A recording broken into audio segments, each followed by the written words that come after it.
Hello, chào các bạn nhé. Hôm nay tôi tập đánh bi đây. Bài 6 bi và bài 8 bi. Đấy. Nhớ rồng sẽ đời nữa. Nó nói giọng đồng bi và si ra. Đầu trâu lu. Đến đầu dị lu. Mỏ bài nữa.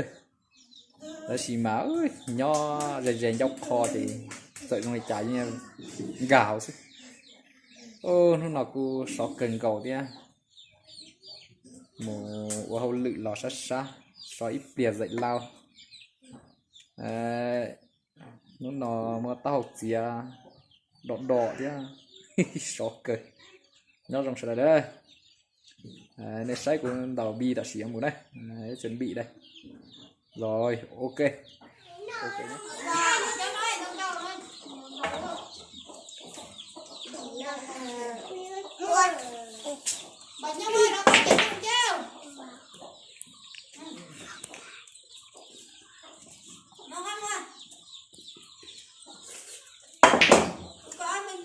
Non đâu à?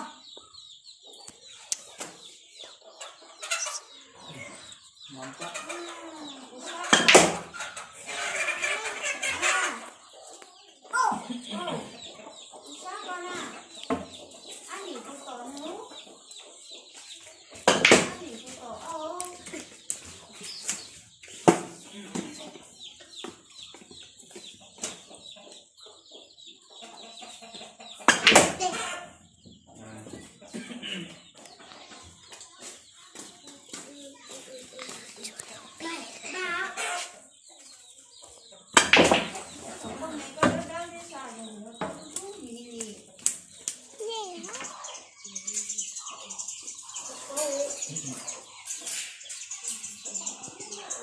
Được chưa chính xác lắm.